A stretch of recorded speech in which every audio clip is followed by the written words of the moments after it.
Hey guys, good afternoon. तो हम NEET 2020 का पेपर सॉल्व करने वाले थे।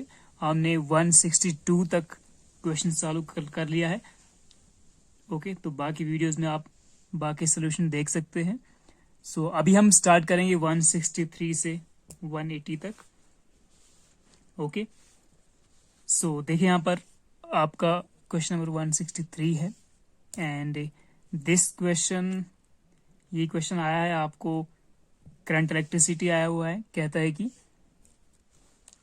Which of the following graph represents the variation of resistivity with temperature. Okay, तो टेम्परेचर और रेजिस्टिविटी का वेरिएशन फॉर कॉपर। तो कॉपर के लिए आपको रो वर्सेस टी का ग्राफ पता करना है। ठीक है, तो जो आपका रो रेजिस्टिविटी वर्सेस टेम्परेचर। ओके, तो रेजिस्टिविटी टेम्परेचर पे किस तरह डिपेंड करता है, क्या उनका रिलेशन है। ओके, और कॉपर के लिए, ठीक है, copper is a metal. Okay, तो मेटल्स के लिए आपको पता ही कि जो रेजिस्टिविटी है फॉर मेटल्स वो पॉजिटिव होती है। ओके, और कुछ केस में काफ़ी हायर भी होती है। और सेमी कंडक्टर्स के लिए रेजिस्टिविटी हमारा जो होता है वो नेगेटिव होता है। ठीक है, स्मॉल बट नेगेटिव। एंड यहाँ पर हमें जो क्वेश्चन आया है ये डायरेक्टली एनसीईआरटी से आया हुआ है। आप इसको एनसीईआरटी पे देख सकते हैं। ओके, तो एनसीईआरटी पे जब आप जो हमारा टेम्परेचर डिपेंडेंस ऑफ रेजिस्टिविटी है वो वाला टॉपिक आप पढ़ना। ठीक है, टेम्परेचर डिपेंडेंस ऑफ रेजिस्टिविटी।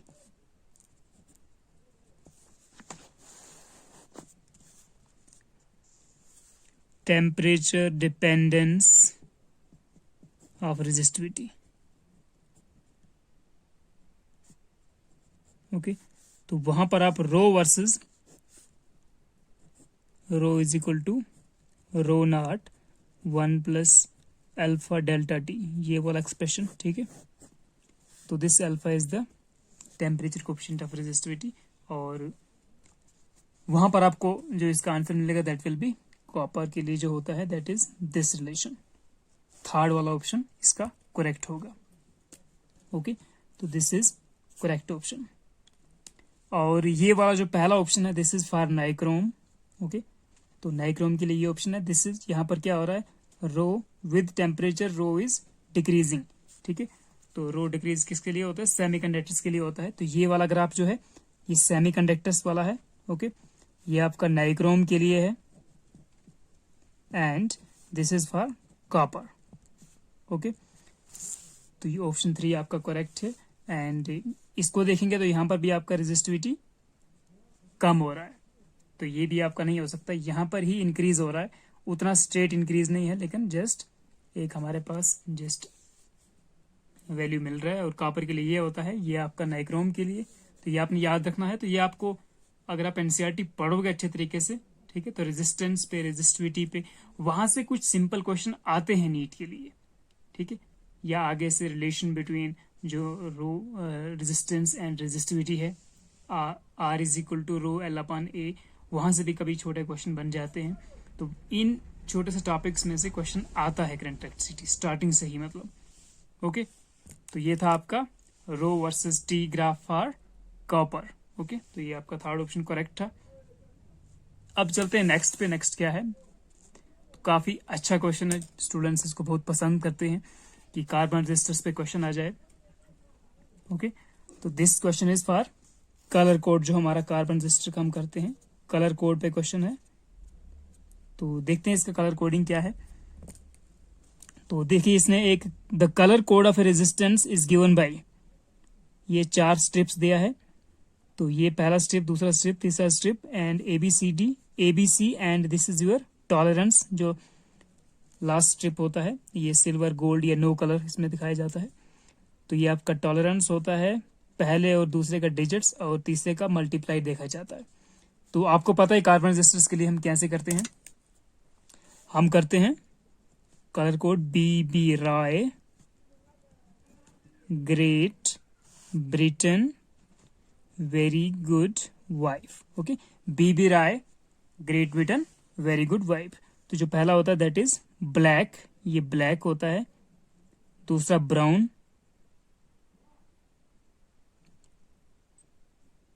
तो इसके लिए 0, ब्राउन के लिए 1, जो रेड है 2, ऑरेंज के लिए 3, येलो के लिए 4, ग्रीन के लिए 5, ब्लू के लिए 6, वायलेट के लिए 7, ग्रीन के लिए 8 एंड वाइट के लिए 9। ठीक है, तो ये हमारा कलर कोड है। ओके, तो हमें यहां पर देखना अब पहले येलो है। ठीक है, तो बी बी रॉय, तो येलो वाई है, तो वाई के लिए नंबर 4 पे होगा। ठीक है, तो सबसे पहले 4 आएगा। वायलेट के लिए कितना है 7, 4 7। ओके, तो मल्टीप्लायर कितना होगा 4 7 इंटू ब्राउन, तो ब्लैक ब्राउन। ठीक है, तो ये मल्टीप्लायर होता है, मतलब 10 पावर 1 करेंगे। ठीक है, जो नंबर 3 वाला होता है उसका 10 पावर करना होता है, तो 10 पावर 1। ओके, फिर इतने ओम आ गया, प्लस माइनस गोल्ड कितना टॉलरेंस देता है 5%। ओके, तो 5% टॉलरेंस हो गया गोल्ड का। सिल्वर होता तो 10% होता, और नो कलर होता तो 20% होता। ओके, तो अगर मैं इसको 470 इंटू 10 पर 1 करूं, यानी 470 करूं, तो 47 इंटू 10 करूं तो 470 आएगा। 470 ओम प्लस माइनस 5%, तो ये आपका आंसर होना चाहिए। देखते हैं क्या है। 470 ये किलो ओम है, हमें ओम चाहिए जस्ट, तो ये तो नहीं हो सकता। 47 किलो ओम ये भी नहीं है, इसमें तो 10% है, तो ये तो हो ही नहीं सकता। ठीक है, 4.7 किलो ओम ये भी नहीं, 470, तो सी जो है मतलब डी पार्ट जो है आपका 4th, this is your correct option. ठीक है, इसने 47 इंटू 10 मल्टीप्लाई कर दिया, और ये 470 ओम हो गया, प्लस माइनस 5%। ओके, तो यहां पर आप ऐसे भी बोल सकते थे डायरेक्टली, आपको जल्दी जब पेपर में करना है, मैं थोड़ा स्लो करवा रहा हूँ। तो जब आपको पेपर में करना होता है तो वहां पर क्या होता है, पर जल्दी करना होता है, तो आपने देखना है यार, ऑप्शन को भी जल्दी देखना है। आपने देखा सब में 4747 है, तो मतलब पहले और दूसरे को करने का जरूरत ही नहीं है, आपने सीधा थर्ड को देखना था 10 पावर 1, तो सबके साथ 47 है, इसका मतलब 47 इंटू 10 पावर 1 470 आना चाहिए यार, तो यही बनना था। और गोल्ड पे पहले अटैक करना था 5%, तब भी ठीक है। तो डी पार्ट आपका 4th पार्ट ओके था। ठीक है, तो यहां से हर साल क्वेश्चन आ रहा है। मैं आपको बताना चाहूं कि कलर कोडिंग पे हर साल नीट में क्वेश्चन आ रहा है। ठीक है, और सेम बस यही करना है। कभी कभी वो पहले आंसर दे देता है कि हाँ जी इसका कलर्स बताओ। ठीक है, तो इसको हम वापस कर सकते हैं, B Roy great Britain very good wife वाला फॉर्मूला यूज करके। ओके, तो या फिर सीधा कलर कोड एक रजिस्टर देगा, और ये जो स्ट्रिप्स है ABC और D, तो इनका वैल्यू दिए, इनका जो कलर है वो दिया होगा, तो आप जल्दी से निकाल सकते हैं। तो काफी इंपॉर्टेंट क्वेश्चन, मतलब एक 4 मार्क्स का क्वेश्चन आपको यहाँ से निकलना ही निकलना है, तो इसका प्रैक्टिस कीजिए। काफी सिंपल सा ये टॉपिक है और इजी है काफी, मतलब। ओके, नेक्स्ट क्वेश्चन पे चलते हैं यार। नेक्स्ट क्वेश्चन आपके पास देखिए, यंग्स डबल स्लिट एक्सपेरिमेंट पे क्वेश्चन है। कहता है in Young's double slit experiment if the separation between coherent sources is halved, अगर सेपरेशन को कम करते हैं, हाफ करते हैं, and the distance of the screen from the coherent sources is doubled, तो क्या होता है आपको पता ही है। व्हाट इज द जो हमारा फ्रिंज विड्थ होता है, फ्रिंज विड्थ का क्या एक्सप्रेशन होता है, that is beta is equal to lambda capital D upon small d। This is your fringe width, beta से डिनोट करते हैं, लैम्डा होता है वेवलेंथ ऑफ द जो लाइट आप यूज कर रहे हैं, and D is the distance of the source and the screen।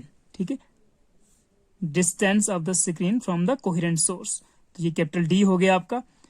तो क्या कह रहा है, और स्मॉल d क्या है, small d is the distance between the slits. ठीक है, तो इसको मैं ऐसे दिखा सकते हैं, अगर ये जैसे ये आपके 2 स्लिट्स हैं, ठीक है, यहाँ और यहाँ पे, तो यहाँ से यहाँ तक आपका क्या होता है, दिस इज योर, यहाँ से यहाँ तक ये स्लिट S1 स्लिट S2 है। ओके, तो ये आपका दोनों स्लिट्स के बीच में डिस्टेंस स्मॉल d से लिया जाता है, और यहां से लेकर यहां तक जो आपका स्क्रीन है आगे, जिसपे आपको फ्रिंजेस वगैरह चाहिए, तो this distance between the source and the fringe that is taken as capital D. तो कहता है कि जो separation between the two coherent sources है, मतलब स्लिट्स के बीच में जो डिस्टेंस है small D, that is hollowed. तो बोलता है अगर बीटा को हमें, मतलब बीटा डैश को मैंने बीटा बाई सॉरी डी, ठीक है. तो डी जो है आपका, तो डी को आप डी बाई टू ले लो, ठीक है. ये हॉलो कर रहा है, तो D is D by to and D को डी बाई टू किया जाए and the distance of the screen from the coherent source is doubled. और बोलता है distance between the coherent source is doubled, मतलब कैपिटल डी जो है इसको डबल करना है, ट्वाइस डी करना है, ठीक है. तो डी डैश हमने 2D लेना है और D dash capital D dash small D dash D by to लेना है. तो ये वैल्यू यहां पर भरेंगे तो देखते हैं कि जो न्यू फ्रिंज विड्थ है वो कितना आता है. ओके, तो that will be beta dash is equal to lambda, तो सेम रहेगा. डी को 2D कर दीजिए, divided by D by two कर दीजिए, ठीक है. तो ये 2 भी ऊपर चला जाएगा, this will be 4 lambda D upon D, okay, is equal to 4 times D. Okay, तो 4 टाइम्स हो जाएगा. ओके, तो अगर आप फ्रिंज विड्थ इनको नजदीक करते हैं, ओके, तो जो फ्रिंजेस है वो, उनका जो फ्रिंज विड्थ है वो इंक्रीज हो जाएगा, ठीक है. तो ये काफी सिंपल क्वेश्चन है. कभी कभी इसके ऊपर वो डायरेक्ट वैल्यूज देके करता है, मतलब इस बार इसने वैल्यूज नहीं दिया है, ठीक है. तो आपको सिंपली बस इसमें क्या करना था, डी को डी बाई टू कर देना था एंड कैपिटल डी को ट्वाइस डी कर देना था, ओके. और यहाँ पर वैल्यू पुट करना था, तो आपके पास बीटा डैश का नया वैल्यू आ जाता, ठीक है. That is 4 times lambda D upon D, that is 4 times original beta, okay. तो 4 टाइम्स आपका आंसर हो जाता. तो this is your third part, option third correct था आपका. नेक्स्ट क्वेश्चन करते हैं अब. नेक्स्ट इज 166 है यार. देखते हैं इसमें क्या है. कैपेसिटेंस के ऊपर क्वेश्चन आया हुआ है, पैरेलल प्लेट कैपेसिटर के ऊपर है. तो देखते हैं क्या है question. The capacitance of a parallel plate capacitor with air as medium is 6 microfarad. ठीक है, तो इस वक्त जो पैरेलल प्लेट कैपेसिटर है हमारा, तो बीच में कुछ नहीं है, मतलब कोई स्लैब या कोई डाइलेक्ट्रिक मटेरियल नहीं है बीच में. तो जस्ट हम लेते हैं उसको, क्या दिया आपके पास दिया है C0, capacitance of a parallel plate capacitor that is given as 6 microfarad, okay. With the introduction of dielectric medium, the capacitance becomes 30 microfarad, ठीक है. तो जब इंट्रोडक्शन करते हैं मीडियम का, बीच में डाइलेक्ट्रिक स्लैब या कोई डाइलेक्ट्रिक मीडियम ऐड करते हैं प्लेट्स के बीच में, तो आपके पास कितना हो जाता है, 30 माइक्रोफेराड, ठीक है. ये चीज भी आप याद रखना कि जब भी हम जो पैरेलल प्लेट कैपेसिटर अगर उसके प्लेट्स के बीच में, सॉरी ये नीचे हो गया यार, ठीक है. तो जो आपका ओरिजिनल कैपेसिटेंस है पैरेलल प्लेट कैपेसिटर का विद एयर एज मीडियम, वो आपको 6 माइक्रोफेराड दिया है. लेकिन जब आप प्लेट्स के बीच में कोई डाइलेक्ट्रिक मटेरियल लाते हैं, ठीक है, तो क्या होता है, इसका इंक्रीज हो जाता है कैपेसिटेंस, ठीक है. स्टोरिंग कैपेसिटी इंक्रीज होता है कैपेसिटर का, तो तभी ये 30 माइक्रोफेराड हो गया, ठीक है. अब आपके पास फॉर्मूला क्या है यार, आपने फॉर्मूला पढ़ा होगा. तो हमारे पास जो फॉर्मूला होता है ना, that is capacitance with dielectric medium of a parallel plate capacitor is equal to dielectric constant into capacitance due to air as medium. तो C is equal to K epsilon K times C0 होता है, ठीक है. अब आप जो C है आपका वो 30 माइक्रोफेराड है ना, 30. तो अगर 30 को मैं ओरिजिनल था 6, तो अगर ये 6 है तो 6 5 30, तो 5 इंटू 6 इज इक्वल टू 30. इसका मतलब जो डाइलेक्ट्रिक कांस्टेंट K है दैट इज 5. तो यहां से आप K आपको सोच के निकालना है यहां से, ठीक है. तो अगर आपका K 5 निकल गया तो दिस इज डाइलेक्ट्रिक कांस्टेंट. अब बोलता है, ये 30 हो गया था, बोलता है the permittivity of the medium is. तो परमिटिविटी कितना है, परमिटिविटी का मतलब क्या, एप्सिलॉन निकालना आपको, ठीक है. तो एप्सिलॉन का फॉर्मूला क्या होता है, अगर मीडियम के लिए निकाल रहे हो तो एप्सिलॉन एम, या ऐसे बोलो epsilon M is equal to K times epsilon naught, तो वो वाला फॉर्मूला आप यूज करने वाले हैं। तो that will be is equal to क्या हो जाएगा, एप्सिलॉन इज इक्वल टू, ये epsilon for medium is equal to K कितना है 5, ठीक है, यहां से निकल चुका है 5 इंटू एप्सिलॉन नॉट कितना होता है, epsilon naught is equal to, दिया भी है वैल्यू यहाँ पे, ठीक है, अगर इसको याद नहीं है तो एप्सिलॉन नॉट होता है 8.854 into 10⁻12, okay, coulomb square upon newton metre square, okay. So 5 into 8 करोगे तो ये आ जाएगा 40 पॉइंट समथिंग या 44-45 आ जाएगा। तो या तो ऑप्शन 1 हो सकता है या ऑप्शन 3 हो सकता है, 2 और 4 तो हो ही नहीं सकता, ठीक है। तो जब इसको मल्टीप्लाई करेंगे आप, तो अगर 5 9 मानेंगे इसको आप, तो 5 9 से 45, मतलब 45 के आसपास है, तो फिर तो ऑप्शन 1 या ऑप्शन 3 आ रहा है।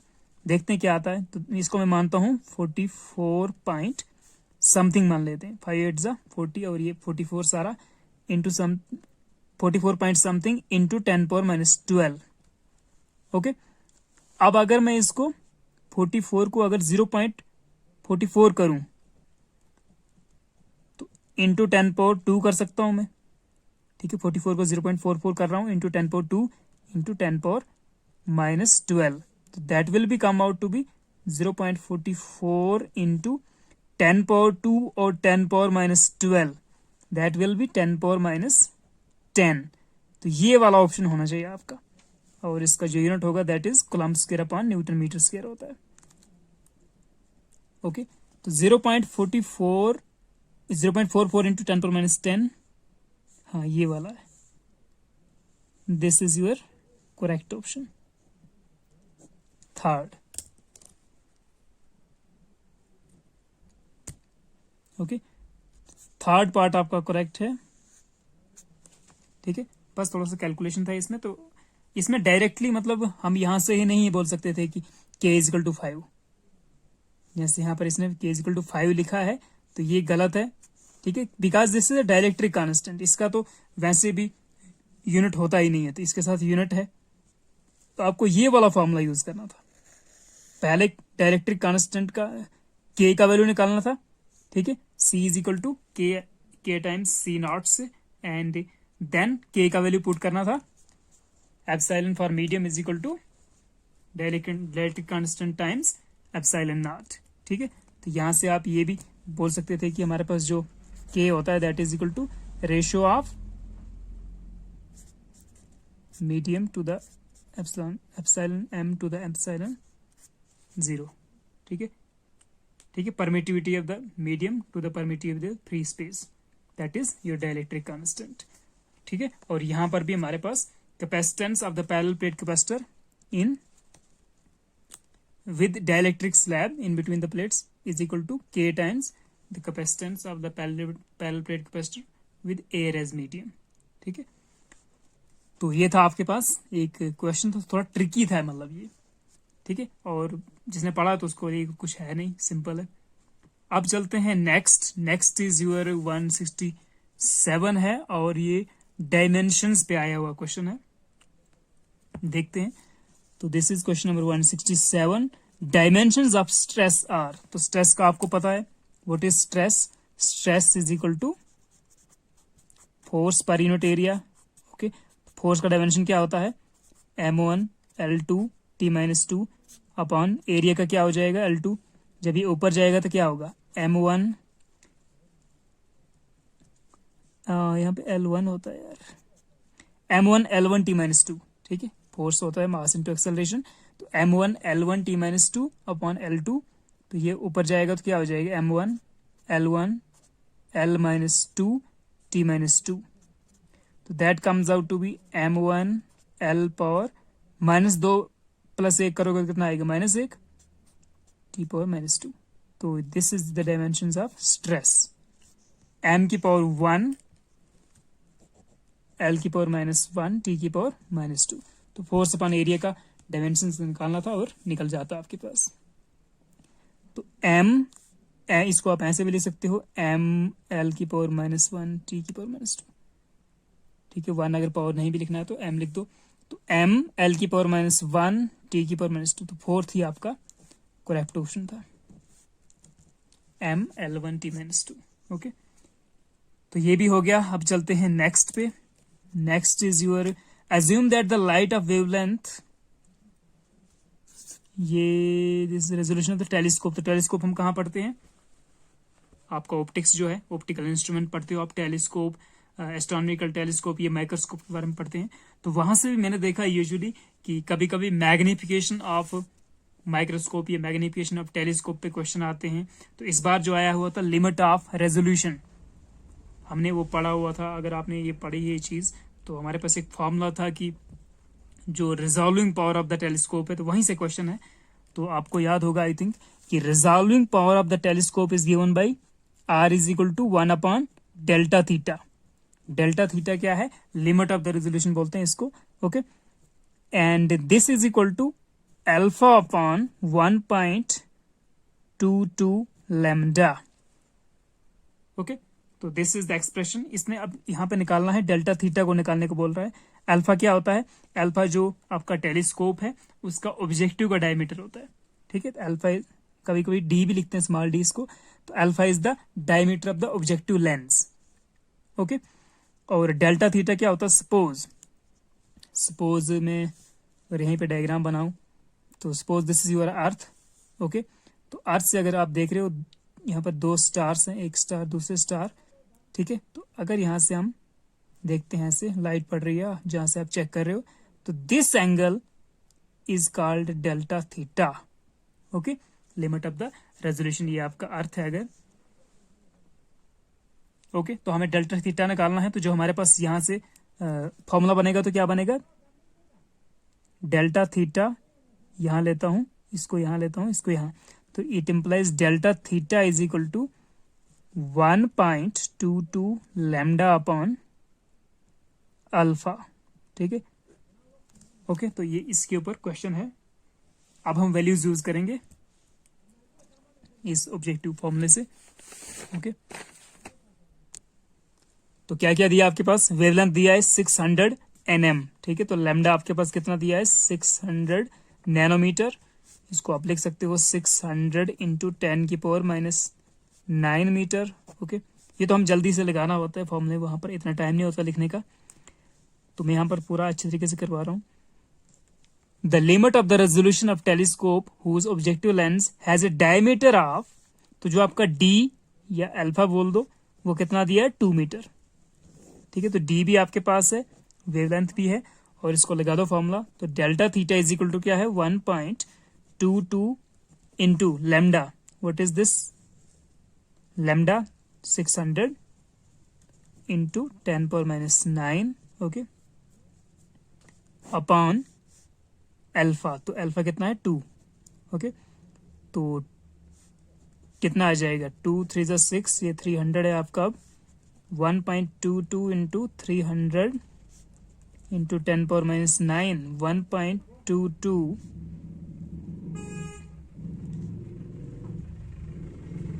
इंटू, इसको मैं 3 लिखता हूँ, इंटू 10 पावर 2 लिखता हूँ, इंटू 10 पावर -9 लिखता हूँ।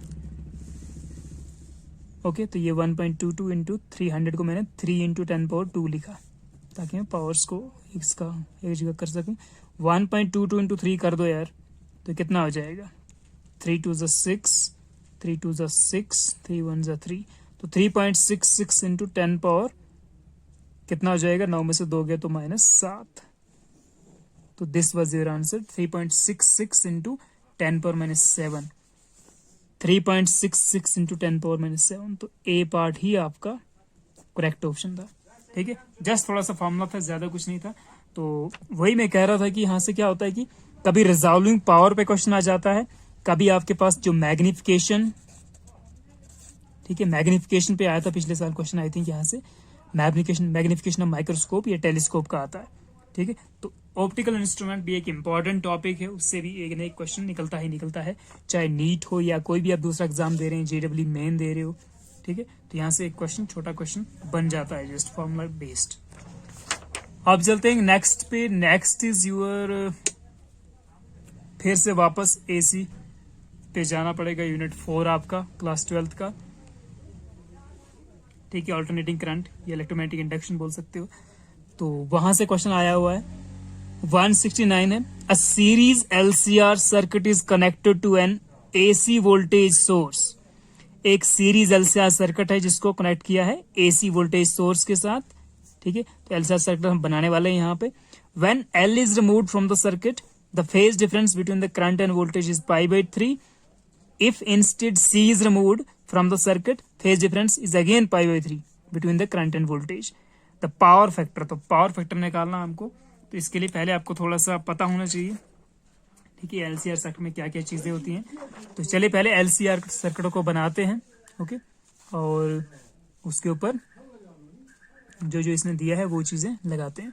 तो आपको पहले ये बात पता होनी चाहिए कि LCR सर्किट, अगर आप जो करंट और पहले सर्किट बनाता हूं मैं, ठीक है, दिस इज योर L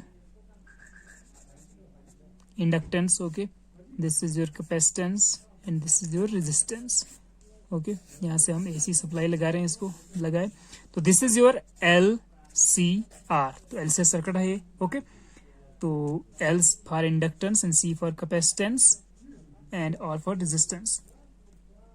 तो आपको आई थिंक याद होगा कि जो आपका करंट वर्सेस जो इसके अलांग जो आपका वोल्टेज होता है, ठीक है, वोल्टेज अक्रॉस R, सपोज हम एक्स एक्सिस पे अगर करंट का डायरेक्शन लेते हैं I, ओके ओके, तो इसी के साथ, ठीक है, सेम फेज में होती है आपकी, सेम फेज में होता है VR, ठीक है, जो आपका voltage through the resistance R होगा, that will be in the same phase as the current, okay. और जो आपका, मैं ऐसे बना रहा हूं, ठीक है, वोल्टेज अक्रॉस इंडक्टर होगा, ठीक है, वो अहेड होता है करंट के बाई 90 डिग्री फेज, ओके। तो जो आपका VL है that is ahead of current 90 degree, and जो आपका VC है, ठीक है, यानी voltage across your capacitor, okay, तो that is behind the current by 90 degree phase, ठीक है, 90 डिग्री फेज से लैग करता है, ओके। तो VC इज बिहाइंड बाय, ये लैग करता है 90 डिग्री फेज से, और जो आपका VL है वोल्टेज अक्रॉस इंडक्टर, वो ahead of current by 90 degree phase, okay. और VR और I जो है वो सेम फेज में होते हैं। अब क्वेश्चन क्या है, क्वेश्चन को समझना थोड़ा सा। यहाँ पे कहता है कि when L is removed from the circuit, जब हम L को अगर रिमूव कर देंगे, ओके, तो then the phase difference between current and voltage, ठीक है। तो मैं अगर इसको इस तरह डिजाइन करूं, थोड़ा ऐसे बोलूं कि बोलता है L को रिमूव करेंगे तो ये चीज रिमूव हो गई, तो आपके पास VR और VC, ठीक है। तो इनका जो रिजल्टेंट आएगा, रिजल्टेंट VR VC का रिजल्टेंट विल बी VRC, ठीक है। तो बोलता है दैट उसके और करंट के बीच में कितना फेज आ रहा है, pi/3 आ रहा है,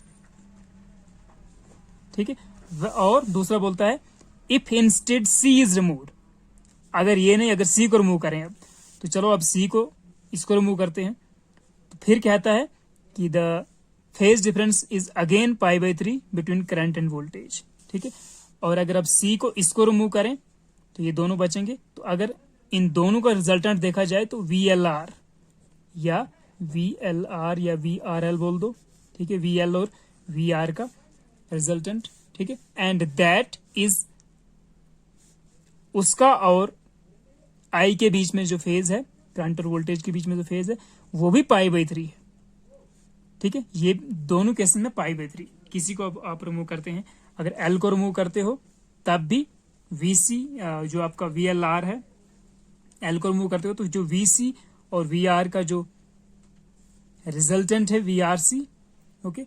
तो VRC और I के बीच में जो फेज डिफरेंस है वो pi/3 है। और वैसे ही अगर आप C को रिमूव करते हैं, ठीक है। तो पीछे जो आपका VL और VR जो है, VL और VR का जो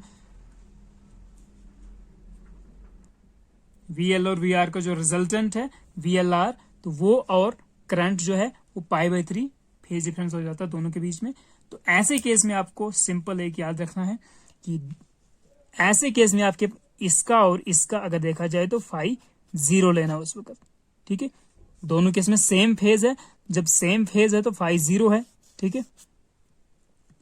एंड जो आपका पावर फैक्टर जो इसने बोला है कि the power factor of the circuit is, तो that power factor is simply given as, इसको दिया जाता है power factor Q is equal to cos of phi, ठीक है, cos of phase angle phi. तो फेज एंगल यहां पर अगर है ही नहीं तो आप बोल सकते हो कॉस ऑफ 0 डिग्री, ओके। तो क्योंकि फाई 0 है और ओके, तो कॉस 0 1 है, तो आपका जो पावर फैक्टर है इस सर्किट का दैट शुड बी 1, ओके। तो आपका थर्ड पार्ट ऑप्शन आंसर होना चाहिए था, ठीक है। और जो आपका पावर फैक्टर उसको आप ऐसे भी निकाल सकते थे, power factor Q is equal to R/Z, okay. तो इस केस में क्या है, एक्चुअल में दोनों केसेस में ये वाला कंपोनेंट और ये वाला कंपोनेंट सेम है, तो आप XL is equal to XC बोल सकते हैं, ठीक है। तो उस केस में जो आपका Z होता है तो Z भी आपके पास R ही होता है, ओके। तो यहां पर भी आपका Q is equal to R/Z भी आपका R आ जाता, तो 1/1 ही आ जाता पावर फैक्टर, ओके। तो दिस वाज योर AC का क्वेश्चन था, ठीक है। तो इस AC वाला टॉपिक बहुत इंपॉर्टेंट है यार, ठीक है। AC से क्वेश्चन भी मतलब थोड़े कैलकुलेशन वाले आते हैं, स्पेशली पावर फैक्टर पे क्वेश्चन आता ही आता है AC पे, और इसको थोड़ा पढ़ने से ही होगा, अदरवाइज इसके लिए आपको उतना मतलब कोई ट्रिक्स या कुछ है नहीं इसके ऊपर। बाकी जगह पर आप कहीं मतलब आपको डेफिनेशन वगैरह भी याद होगा तो पता चल जाएगा, हाँ कहीं आप क्वेश्चन से ही कर सकते हो, हाँ यार ये आ सकता है, ऑप्शन से भी चेक कर सकते हो। तो यहाँ पर आपको डायरेक्टली क्वेश्चन निकालना पड़ेगा, ठीक है ना, पूरा पढ़ने के बाद निकालना पड़ेगा, ओके। तो नेक्स्ट क्वेश्चन पे चलते हैं। नेक्स्ट क्वेश्चन आपके पास है शॉर्ट इलेक्ट्रिक डाइपोल का, ठीक है। तो मतलब यूनिट 1 से आया है क्वेश्चन, इलेक्ट्रोस्टैटिक्स वाला क्वेश्चन है। तो a short electric dipole has a dipole moment of,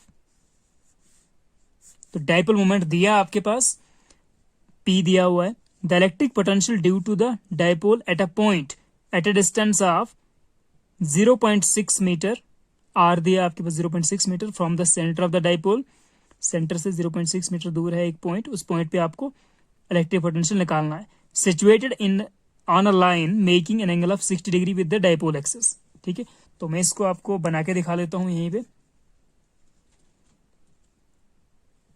suppose this is your dipole, ये एक डाइपोल है आपका, यहाँ पे कोई आपका -Q charge plus Q charge, ठीक है। This is centre of dipole, तो सेंटर से जो डिस्टेंस है दैट इज 0.6 और एंगल है 60 डिग्री। तो इसको हम 60 बनाते हैं, थोड़ा फर्ज करो कि ये 60 डिग्री एंगल है, तो थीटा आपके पास दिया है 60 डिग्री, ओके। और यहाँ पे पॉइंट P है और ये डिस्टेंस आपके पास R है, R is equal to 0.6 metre, okay. तो P पॉइंट पे आपको V का वैल्यू फाइंड करना है, पोटेंशियल का वैल्यू, ठीक है, इलेक्ट्रिक पोटेंशियल। तो इलेक्ट्रिक पोटेंशियल का आपको फार्मूला याद होना चाहिए इसके लिए। तो इलेक्ट्रिक पोटेंशियल का फार्मूला कौन सा यूज होता है, V is equal to 1/4 pi epsilon naught P cos theta upon R square, या ये वाला यूज करो, या फिर आप वेक्टर वाला फॉर्म भी यूज कर सकते हो इसका। V इज इक्वल टू, अगर इसको मैं K मानू अगर, ठीक है, क्योंकि ये K है ना, coulomb's constant, K is equal to 1/4 pi epsilon naught 9 × 10⁹ होता है इसका वैल्यू। तो V is equal to K P vector dot R vector upon R cube. तो ये वाला भी आपके पास फॉर्मूला था, इसको भी आप यूज कर सकते हैं, ठीक है। तो हम जस्ट स्केलर वाली फॉर्म, ये वाली फॉर्म यूज करने वाले हैं, ओके। तो जब यहां पर वैल्यू भरेंगे तो क्या आएगा आपके पास, 1/4 पाई एप्सिलॉन नॉट कितना आएगा, this will be your 9 × 10⁹, K का वैल्यू हमें पता है, कोलम्स कांस्टेंट, 9 × 10⁹, इसने दिया भी है यहाँ पे यार, ठीक है। तो अगर याद नहीं जिसको तो वो कर सकता है, एंड दूसरा क्या आपके पास दिया हुआ पी कॉस थीटा, तो पी दिया है यार जो यहां से जो आपका डाइपोल है, ठीक है, तो जो पी है that is equal to 16 into 10⁻⁹ coulomb metre. Coulomb metre होता है डाइपोल मोमेंट का एसआई यूनिट। तो पी की जगह पे लगा रहा हूं मैं 16 into 10⁻⁹ into cos of theta, तो कास ऑफ थीटा, थीटा कितना था 60 डिग्री, ये पॉइंट जो है इसका लाइन, ठीक है, पोजीशन लाइन और जो डाइपोल का एक्सेस है, ठीक है, negative to positive this axis, तो इनके बीच में एंगल 60 था, तो cos 60 degree upon R square, तो आर स्क्वायर कितना था 0.6 का स्क्वायर, ओके, तो 0.0 इंटू 0.6 ऐसे लिख सकते हैं, 0.6 इंटू 0.6, तो this will come out to be कितना आ जाएगा, कास 60 आपको याद रखना, दिस इज 1/2, 6 को करता हूं यार पहले में, 9 इंटू 16 इंटू ये और ये कितना हो जाएगा 10⁻9 और 10⁻⁹ कितना हो जाएगा 10⁻0 1 आ जाएगा, इसको मैं खत्म कर रहा हूं, दिस कट कास 60 1/2 ऐसे लिख रहा हूं, डिवाइड बाई 6 इंटू 6 करोगे तो 0.36, ठीक है, एंड इसको फिर से अगर करना चाहो आप 2 8 कर ही लो इसको यार पहले, तो ये हो जाएगा 9 8 72, ओके, तो दिस विल बी 72 अपॉन, इसको मैं लिख सकता हूं 36 इंटू 10⁻⁻2 लिख सकता हूं ना, 36 इंटू 10⁻⁻2, ओके, तो this will come out to be 36 2, ये 2 आ गया, तो 2 इंटू ये ऊपर जाएगा तो क्या होगा 10⁻+2 बन जाएगा,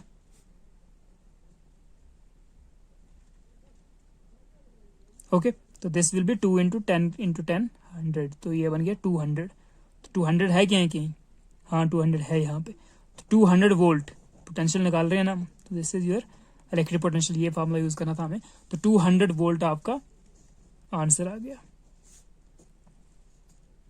ठीक है, तो ये काफी सिंपल था, और यहाँ से क्वेश्चन आते ही रहते हैं, कभी कभी वो क्वेश्चन पूछता है इलेक्ट्रिक फील्ड इंटेंसिटी पे पूछता है, कभी कभी गॉसेस लॉ पे क्वेश्चन पूछता है, कभी कभी वो पूछता है फिर कैपेसिटेंस से, तो आते हैं क्वेश्चन कैपेसिटेंस से, कभी एनर्जी ऑफ द कैपेसिटर आता है, ठीक है, पोटेंशियल स्टोर्ड इन कैपेसिटर आता है, कभी कभी ये पैरेलल प्लेट कैपेसिटर का जो फॉर्मूला है कैपेसिटेंस उसके ऊपर क्वेश्चन आता है, और कभी मिक्सड कैपेसिटेंस के ऊपर आता है, कभी कभी जो capacitors in series and capacitors parallel है वहां से क्वेश्चन निकल कर आता है। तो पहला यूनिट तो काफी, मतलब इसको पहला यूनिट को आपको काफी पढ़ना है, जो भी आपके 12th के यूनिट है या 11th के जो भी है, तो हर यूनिट को छोड़ना नहीं, आप लोगों ने पढ़ना जरूरी है, हर यूनिट से आपको 2 या 3 क्वेश्चन आते हैं, और खासकर ये जो 12th के फर्स्ट 5 यूनिट्स, तो इनको तो पूरा जितना भी इलेक्ट्रोस्टैटिक्स हो या मैग्नेटोस्टैटिक्स हो, इलेक्ट्रोमैग्नेटिक इंडक्शन वगैरह, इलेक्ट्रोमैग्नेटिक वेव्स तक, तो यहाँ से आपको हर क्वेश्चन, हर यूनिट से 3-4 क्वेश्चन निकल रहे हैं, ठीक है, तो काफी जिसने पढ़ा उसके लिए काफी फायदा है। अब चलते हैं नेक्स्ट क्वेश्चन की तरफ। तो नेक्स्ट क्वेश्चन मैं अब नेक्स्ट वीडियो में देने वाला हूँ, काफी वीडियो लंबा हो गया है, अपलोड करने में बहुत मुश्किल होता है, ठीक है, तो आप पढ़ते रहिए। Enjoy your day, have a nice day.